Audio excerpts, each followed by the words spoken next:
लोकसभा चुनाव को लेकर हरियाणा के मुख्यमंत्री नायब सिंह सैनी ने आज भिवानी महेंद्रगढ़ लोकसभा क्षेत्र से भाजपा प्रत्याशी चौधरी धर्मवीर सिंह के समर्थन में नांगल चौधरी में एक चुनावी जनसभा को संबोधित किया। नायब सिंह सैनी का मुख्यमंत्री बनने के बाद ये महेंद्रगढ़ जिले में पहला दौर था।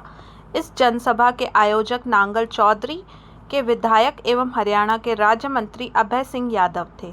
नांगल चौधरी में एक चुनावी जनसभा को संबोधित करते हुए हरियाणा के मुख्यमंत्री नायब सिंह सैनी ने कांग्रेस पर आरोप लगाते हुए कहा कि कांग्रेस ने अपने राज में बेरोजगारी को बढ़ावा दिया, जबकि 2014 से लेकर 2024 तक भाजपा ने देश में उन्नति विकास की और ध्यान दिया। यही नहीं बल्कि बेरोजगारी को समाप्त करने का काम किया है। मुख्यमंत्री ने कहा कि आज भाजपा विकास की नीति पर चल रही है और जनता से विकास के नाम पर वोट मांग रही है। उन्होंने दावा किया है कि आने वाले परिणामों में भाजपा को देश में 400 से भी अधिक सीटें मिलेंगी, क्योंकि केंद्र की सरकार में नरेंद्र मोदी ने अनेक ऐसी योजनाएं चलाई हैं जो आम लोगों तक पहुंची हैं, जबकि कांग्रेस की सरकार में लोग बेरोजगारी में धकेल गए, अपराध बढ़ गए। उन्होंने कहा कि नरेंद्र भाई मोदी की सरकार में भाइयों बोल रहे थे कि हमारे यहाँ जब चुनाव चल रहा था पिछला ऐन समय के ऊपर आकर के कहा कि आप हमें वोट दो, हम किसानों का कर्जा माफ कर देंगे।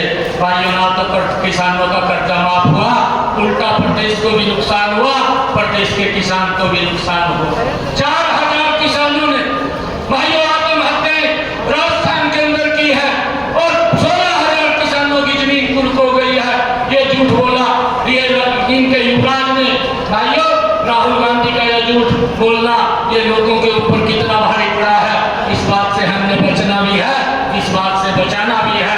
परंतु अगर दूसरी तरफ देखेंगे, नरेंद्र मोदी जी के नेतृत्व वाली सरकार ने इन 10 वर्षों के अंदर भाइयों किसान को मजबूत करने का काम किया है। एक योजना बना करके प्रधानमंत्री किसान सम्मान निधि बनाई और भाइयों आज 3.5 लाख करोड़ रुपया किसानों के खाते के अंदर डायरेक्ट पहुंचाने का काम इन 10 वर्षों के अंदर ये नरेंद्र मोदी की सरकार ने किया है। हरियाणा का ऐसा कोई सा जिला नहीं है जहां पर सड़कों का विकास को लेकर कार्य नहीं किया गया। महेंद्रगढ़ जिले में भी ऐसे रोडों का निर्माण किया गया जो आप यहां से सीधे चंडीगढ़ जाने में आसानी होती है। अब से पहले नारनौल से चंडीगढ़ पहुंचने में 8 से 10 घंटे लगते थे। अब 152D के निर्माण से लोगों को एक बहुत बड़ी राहत और बड़ी सौगात मिली है। उन्होंने कांग्रेस पार्टी के राहुल गांधी को लेकर कहा कि अब से पहले कांग्रेस की सरकार में कांग्रेस ने बेरोजगारी को समाप्त क्यों नहीं किया और ना ही गरीबी को हटा पाए। आज गरीबों की बात करते हैं। उन्होंने हेलीकॉप्टर से नारायणगढ़ जाना है, वहाँ पब्लिक मीटिंग है। दिन छपने के बाद मुझे लगता है ये सिविल एविएशन वाले इजाज़त नहीं देते। यार जितना काम इस दक्षिणी हरियाणा में बीजेपी की सरकार ने किया है, अब प्रदेश के दूसरे इलाकों में देखो। हमें तो सौभाग्य है कि हमें ऐसी सरकार मिली है।